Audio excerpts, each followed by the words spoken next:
Mr. Michael, social studies teacher. Click the link to learn how to use these lecture note videos.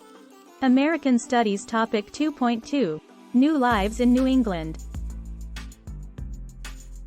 The Puritans were Protestants who wanted to purify the English Church.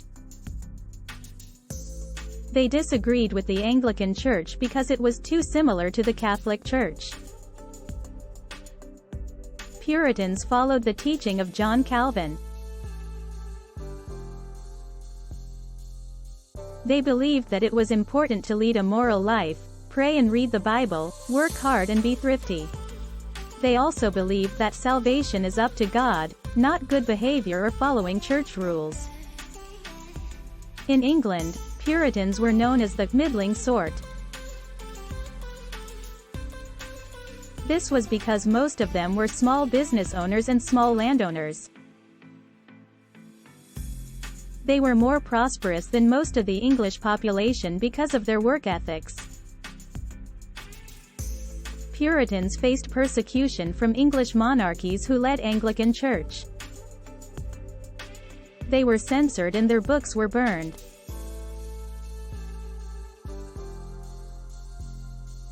Some sought refuge from persecution and religious freedom in American colonies.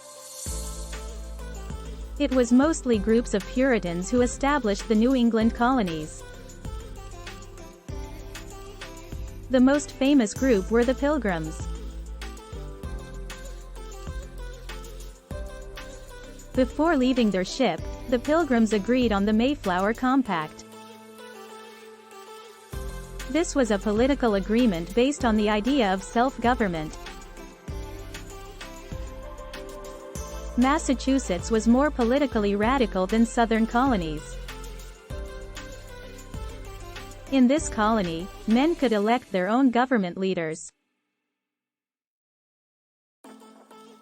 Puritans wanted their own religious society and did not tolerate others. They feared that God would punish religious tolerance.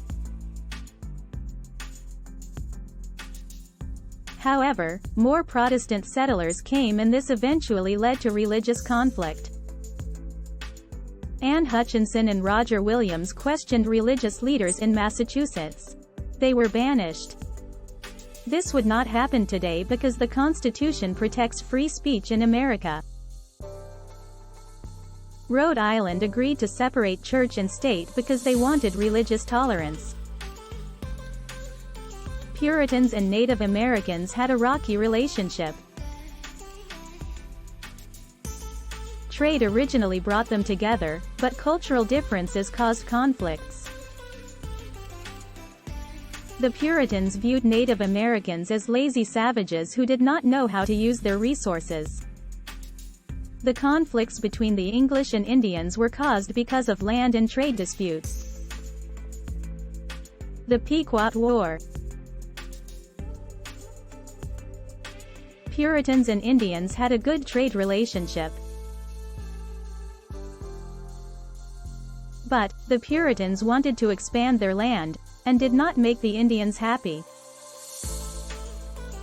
The Puritans aligned with the Pequot's enemies, similar to what Cortés did with the Aztecs.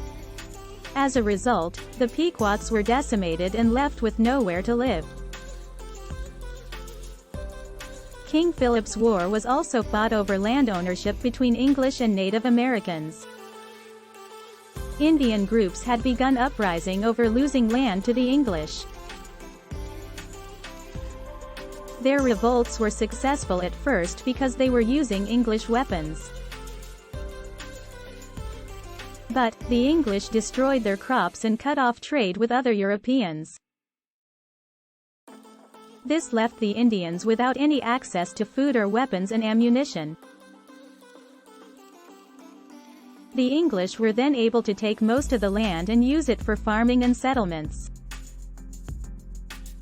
Bonus questions. Use your notes and this video to answer the questions. How were Puritans of the so-called middling sort different from most of the English population? What was significant about the Mayflower Compact?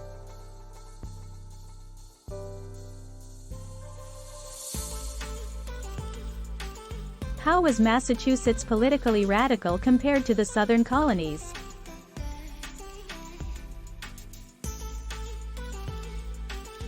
Why did Rhode Islanders agree to separate church and state?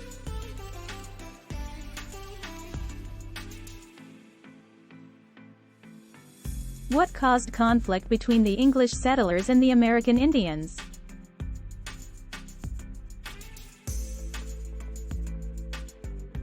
How did John Calvin influence the social values of the New England Puritans?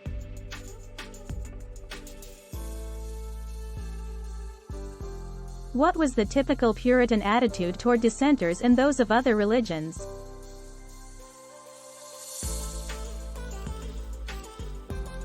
What was the cause and effects of the Pequot War on the American Indian population in New England?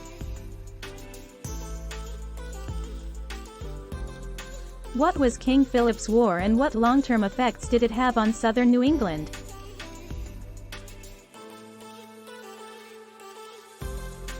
Why would it be impossible to exile or persecute dissenters like Anne Hutchinson and Roger Williams in America today?